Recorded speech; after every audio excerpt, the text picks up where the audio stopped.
అబ్బో ఇక్కడ కేజీ చీరలు కొంటే అర కేజీ చీరలు ఫ్రీ అంట. మంగళ్య షాపింగ్ మాల్ కేజీల్లో సేల్, టన్నుల్లో ఆనందం. అందరికీ నమస్కారం, welcome to it's you TV.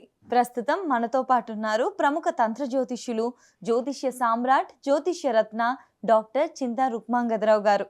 July 27న మనకి శని వక్ర సంచారం అవ్వనుంది. మరి దీనివల్ల ద్వాదశ రాశుల వారికి కూడా ఎటువంటి ప్రభావం కలగనుంది, ఎవరికి చాలా మంచి జరగబోతుంది, ఎవరు ఎటువంటి జాగ్రత్తలు తీసుకోవాలి, పరిహారాలు ఏంటి, ఇవన్నీ కూడా గురుగారితో మాట్లాడి వివరంగా తెలుసుకునే ప్రయత్నం చేద్దాం. అంతకంటే ముందు ఇటువంటి ఆధ్యాత్మికపరమైన వీడియోస్ కోసం ఇప్పుడే మన ఛానల్ని సబ్స్క్రైబ్ చేసుకోండి. నమస్కారం గురుగారు. మాతృదేవోభవ, పితృదేవోభవ, ఆచార్య దేవోభవ. ఓం నమో మాందీశ్వరాయ నమః. అందరూ బాగుండాలి, అందరికీ మంచి జరగాలి. గురుగారు, కన్యా రాశి వారికి ఈ శని వక్ర సంచారం వల్ల ఏ విధంగా ఉండబోతుంది? అంటే వీళ్ళకి కలిసి వస్తుందా, లేకపోతే ఇది కష్టకాలమా వీళ్ళకి? కన్యా రాశి వాళ్ళకు శనేశ్వరుడు 75% అనుకూల గ్రహం, ఒక 25% ప్రతికూల గ్రహం. 25% ఎందుకు ప్రతికూలమైనంటే 6వ ఇంటి వాడైనాడు, శత్రు రోగ రుణాలకు అధిపతి. 75% ఎందుకు మంచివాడైనాడంటే పంచమ స్థానానికి అధిపతి అయ్యాడు, కోణానికి అధిపతి అయ్యాడు. కన్యారాశి అనేది బుధుడిది, బుధుడికి శని మిత్రుడు. ఇప్పుడు మనకు కావాల్సిన వ్యక్తి మనకు కనిపిస్తే మనం ఏం చేస్తాము, అతను కూడా ఒక సినిమాలో ఇంకో టికెట్ తీసి నువ్వు రావద్దు, అక్కడ నేను తీసుకున్న టికెట్ అని పోయి తీస్తాం. ఇంకెవరికైనా తీస్తామా, పోయి తీసుకోవని కొంటాం. అట్లా వీళ్ళు మిత్రులు. ఒక 25% మాత్రం అశుభ స్థానం, 6వ స్థానం ఉంది కాబట్టి వీళ్ళకు వక్రించి వీళ్ళు 5వ స్థానం చూస్తాడు. పంచమ స్థానాన్ని చూడడం, పంచమాధిపతి పంచమాన్ని చూడడం మంచిదే. వీళ్ళ పిల్లలు ఇప్పుడు బాగా అభివృద్ధి చెందుతారు. ఈ రాశిలో పుట్టిన పిల్లలు బాగా చదువుతారు. ఈ రాశిలో పుట్టి పిల్లలు లేని వాళ్ళకి సంతాన సాఫల్యత ఉంటుంది. ఇప్పుడు అంటే పంచమ స్థానం అంటే పిల్లలు కాబట్టి కులదేవత అనుగ్రహం కలుగుతుంది, అదృష్టమైన చెప్పచ్చు. 5వ స్థానం చూస్తున్నాడు కాబట్టి, అంటే కన్యా రాశికి 5వ స్థానాన్ని 5వ స్థానాధిపతి చూస్తున్నాడు. ప్లస్ గురువు చూపు కూడా 5వ స్థానానికి ఉంది, గురువు చూపు శనికి ఉంది. కాబట్టి ఇప్పుడు వీళ్ళకు బాగుంది, చక్కగా ముందుకెళ్ళచ్చు. సప్తమంలో ఉంటూ రాశిని కూడా చూస్తున్నాడు శనీశ్వరుడు. రాశిని, పంచమాన్ని, దశమాన్ని చూస్తాడు. కాబట్టి కన్యా రాశి వాళ్ళకి చాలా బాగుంది. గురుబలం కూడా లాభంలో ఉన్నాడు కాబట్టి కన్యా రాశి వాళ్ళకి ఇది మంచిదే. అంటే జీవిత అభివృద్ధి ఇవన్నీ అవకాశాలు ఉంటాయి, ఖచ్చితంగా ఉంటాయి. కన్యారాశి వాళ్ళకు సంబంధించి మామూలు జనరల్ కన్యారాశిలో ఎవరు పుట్టినా కడుపుకు సంబంధించిన సమస్య ఖచ్చితంగా ఉంటుంది. అంటే ఎట్లాంటివి గురుగారు? గ్యాస్ట్రిక్ ప్రాబ్లం కావచ్చు, వేడి చేయడం కావచ్చు, అజీర్ణం కావచ్చు, కాన్స్టిపేషన్ కావచ్చు, ఇంకేదన్నా కావచ్చు. ఏదో ఒకటి కడుపు సమస్య దోషం కన్యారాశి వాళ్ళకు ఉంటుంది. దానికి సొల్యూషన్ దొరుకుతుంది ఈ సమయంలో. ఆయన మళ్ళీ 6వ స్థానానికి వస్తున్నాడు కదా, ఈ రాశికి మిత్రగ్రహం కదా, కాబట్టి వాళ్ళకు దారి చూపించేస్తాడు. కన్యారాశికి ఎక్సలెంట్గా ఉందని చెప్పొచ్చు, ఇబ్బంది ఏం లేదు. ఆర్థిక పరంగా గురుగారు? ఆర్థిక పరంగా బాగానే ఉంది. గురువు ధనకారకుడు, గురువు లాభంలో ఉన్నాడు కదా, ప్లస్ మళ్ళీ శని చూస్తాడు కదా, ఇప్పుడు ఆర్థికం కూడా బ్రహ్మాండంగా ఉంటుంది. ఇప్పుడు డెవలప్ అయ్యేటువంటి సమయమే ఆర్థిక ఫైనాన్షియల్గా కన్యారాశి వాళ్ళు. ఈ సినీ రంగం, మీడియా రంగం వీళ్ళకి గురుగారు? సినీ మీడియా రంగాల వాళ్ళకి సినిమా రంగం అంటే రాహువు శుక్రుడు చంద్రుడు, వాళ్ళని చూడాలి. శని ఇప్పుడు వక్రత్వం చెంది 6వ ఇంట్లోకి వస్తున్నాడంటే బాగానే ఉంటుంది. ఎందుకంటే 6వ స్థానం అంటే చేసేటువంటి సర్వీస్. ఇప్పుడు సినిమా రంగం అంటే గవర్నమెంట్ జాబ్ ఏం కాదు కదా, వాళ్ళ దానికోసం సర్వీస్ కాబట్టి బాగానే ఉంటుంది, అవకాశాలు బాగానే వస్తాయి వాళ్ళకు. శని అంటే జీవనకారకుడు కాబట్టి వీళ్ళు నటించమంటే జీవిస్తారు. ఇప్పుడు యాక్టింగ్లో దూసుకొని పోతారు. బాగుంటుంది. వీళ్ళకి పరిహారం చెప్తారా గురుగారు? పరిహారం తీసుకుంటే జనరల్గానే మనం చెప్పినట్టు కాలభైరవ ఆరాధనతో పాటు వేది కుక్కలకు ఫుడ్ పెట్టడము, అతి సామాన్యమైన వృత్తులు చేసుకుంటున్న వాళ్ళని ఆదరించడము, శనివారం రోజు మరీ ముఖ్యంగా శివాలయానికి వెళ్ళి కూర్చోవడము, ఇవి బాగా చేయొచ్చు.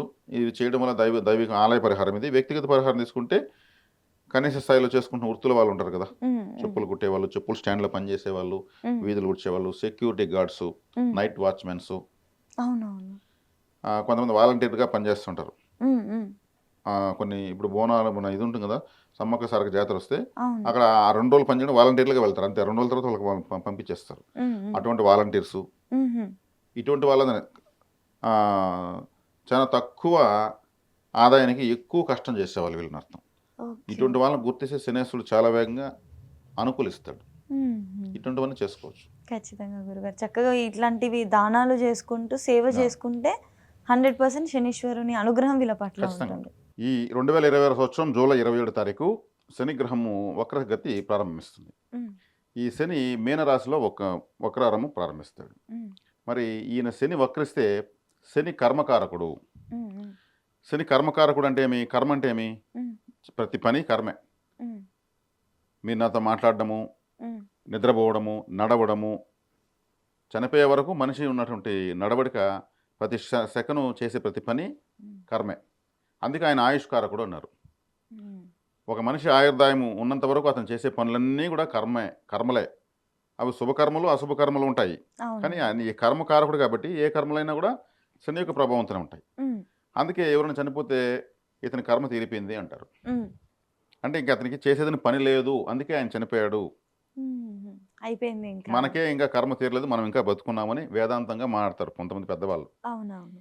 అంటే ఇంక మనకు పని లేదు అంటేనే మనం ఈ శరీరాన్ని వదిలేస్తాం, ఆయుష్ తీరుతుంది. ఉమ్, ఉమ్, ఏదో చేయాల్సిన కర్మ ఉంది కాబట్టి మనం పుడతాం. ఏ పని చేసే అవసరం లేకపోతే అసలు పుట్టం. ఉమ్, వాళ్ళకి పనే లేనప్పుడు మళ్ళీ జన్మ ఎందుకు? ఉమ్, ఉమ్, జన్మ ఉంటే కర్మ ఉంటుంది, కర్మ ఉంటే జన్మ ఉంటుంది. ఓకే. బుద్ధి కర్మానుసారే, కర్మ జన్మానుసారే, జన్మ కర్మానుసారే.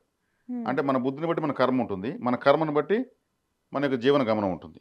ఓకే. మళ్ళీ మన కర్మ బ్యాలెన్స్ ఉమ్, ఉంటే మళ్ళీ ఆ కర్మ యొక్క ఫలితాన్ని అనుభవించిన మళ్ళీ జన్మ తీసుకోవాలి.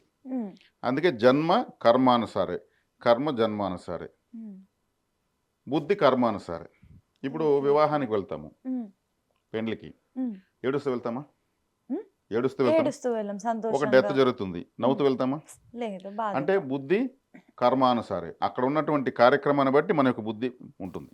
Okay, okay. అవును గురుగారు. అక్కడ ఉన్న ప్రోగ్రామ్ ఏంటి, ఆ ప్రోగ్రామ్ తగిన విధంగా మనం బిహేవ్ చేస్తూ వెళ్తాం. అంటే మన యొక్క బుద్ధిని బట్టి ఆ కర్మ అనేది జరుగుతూ ఉంటుంది. ఈ కర్మలన్నీ చూసుకునేది శనీశ్వరుడు. శని యొక్క ప్రభావంతో మనకు అన్ని కర్మలు సంభవిస్తూ ఉంటాయి. ఈ వక్ర కర్మకారకుడు సంచారం వక్రించాడు, అంటే ఏంటి గురుగారు? రివర్స్ అయ్యాడు అని అర్థం, యూటర్న్ తీసుకున్నాడు అని అర్థం. ఓకే, ఇప్పుడు వక్ర సంచారం అంటే రిటర్న్ వెళ్తుంది. మళ్ళీ వెనక్కి తిరుగుతాడు. Okay, okay. వక్రము అంటే వెనక్కి వస్తున్నాడు అని అర్థం.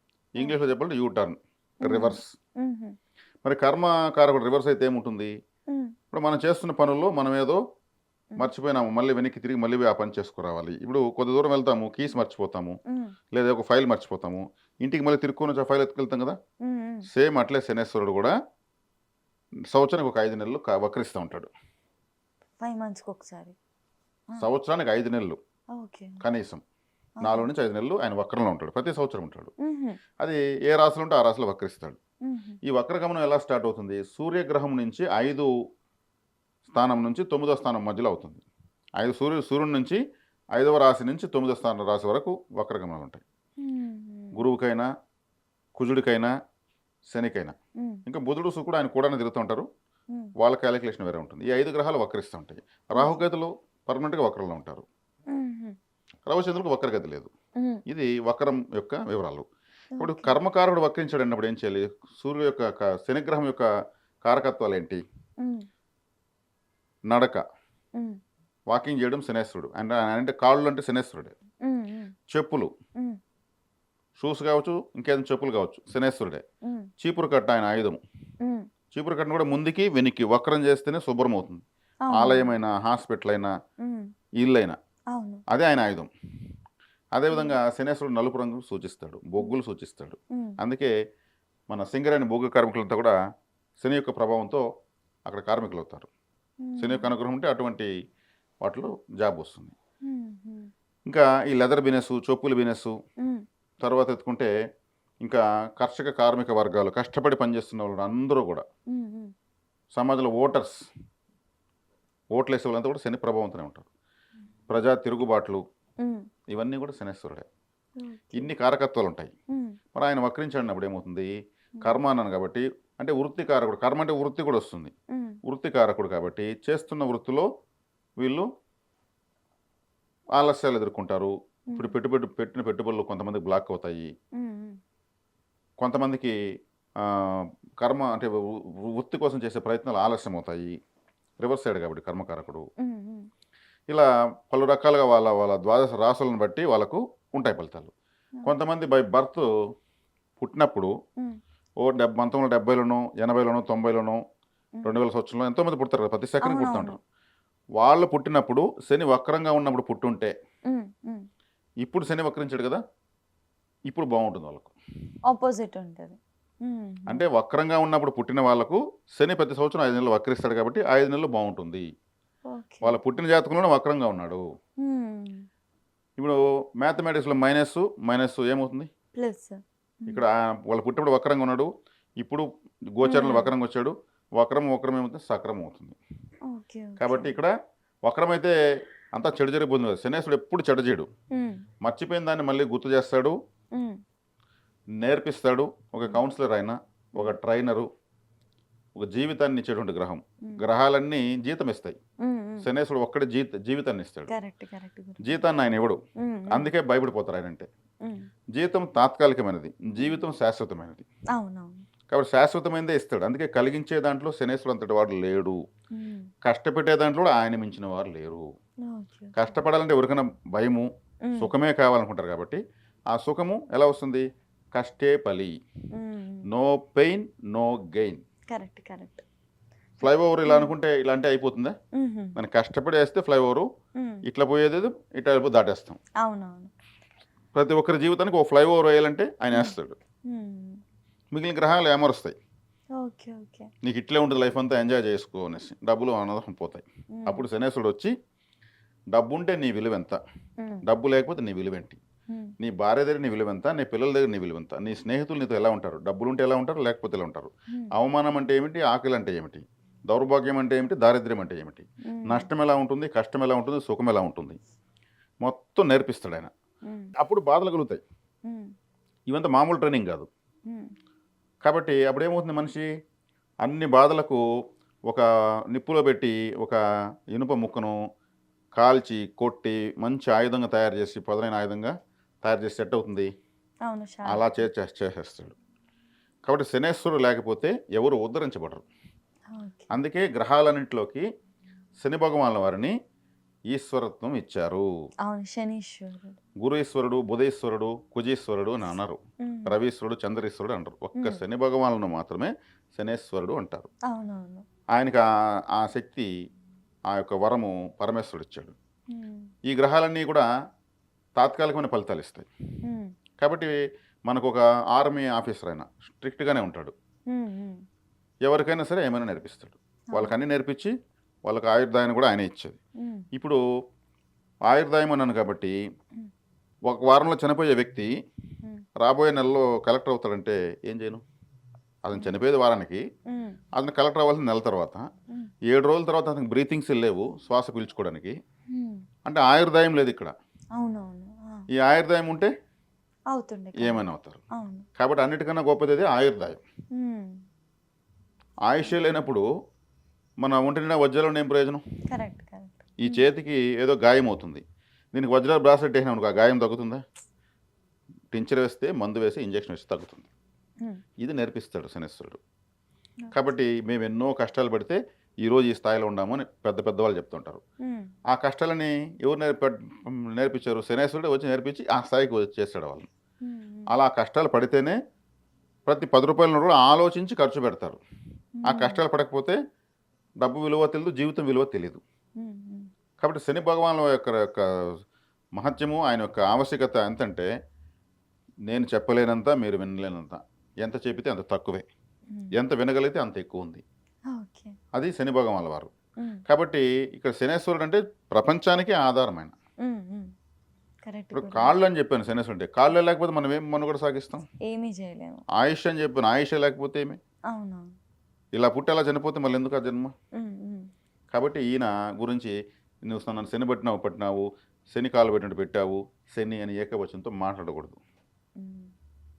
ఆయన్ని అలా అనడానికి రైట్స్ మనకి ఎక్కడున్నాయి? మన ఆయుర్దాయం ఆయన, మనమేమో తీసిపడేసి కేవలంగా మాట్లాడుతూ ఉంటాం. అసలు మనిషికి శుక్ర మహర్దశ అన్న ఉంది అనుభవించాలి, గురు మహర్దశ ఉంది అనుభవించాలి, ఇంకేదో బిర్యానీ తినాలంటే ఆయుర్దాయం, ఆరోగ్యం కావాలి. ఇది లేకుండా మిగతా అన్ని ఉండి ప్రయోజనం లేదు. కాబట్టి ఈ విలువ సూక్ష్మంగా ఆలోచిస్తే శని భగవాన్ ఎప్పుడు ఏకవచనంతో ఎవరు పిలవరు, ఆయన ఇంకా ఇష్టపడతారు. శని భగవాన్ వారి యొక్క బలహీనత ఒకటి ఉంది, ఆయన తైలాభిషేకాలకు బానిస కాదు, అసలు స్పందించడు. శనికి తైలాభిషేకం చేసుకుంటూ ఉంటారు, దానికి స్పందించడు ఆయన. ఆయన ఇంకేదో నల్లని ఒత్తులతో దీపాలు పెడుతూ ఉంటారు, దానికి స్పందించడు. సేవకు శనేశ్వరుడు బానిస. సేవ, దాన ధర్మాలు ఇలాంటి వాటికి ఓకే. సేవ చేయాలి, ఎవరికి చేయాలో వాళ్ళకి చేయాలి. ఉమ్, ఆ సేవ చేస్తే ఆయన అనుగ్రహిస్తాడు, ఈజీ. ఉమ్, కాలభైరవ ఆరాధన చేస్తే శని అనుగ్రహిస్తాడు, వీధి కుక్కలకు ఫుడ్ పెట్టడం వల్ల ఓకే. అనుగ్రహిస్తాడు. ఉమ్, కాబట్టి కాలభైరుడు ఎవరు? ఉమ్, శనేశ్వరుడు గురువు, ఓకే. ఈయన కాలభైరుడు శిష్యుడు. ఉమ్, మరి శిష్యుడే ఇంత పవర్ఫుల్గా ఉంటే ఉమ్, గురువు ఇంకెంత పవర్ఫుల్గా ఉంటాడు? అవునవును గురుగారు. ఉమ్, కాబట్టి ఇక్కడ కాలభైరవ ఆరాధన అష్టకం ఒక 8 సార్లు చదువుకోవడము, ఉమ్, వీధి కుక్కలకు ఫుడ్ పెట్టడం వల్ల ఉమ్. శనీశ్వరుడు అనుకూలంగా మారుతాడు, అంటే తీవ్రతను తగ్గించుకుంటాడు.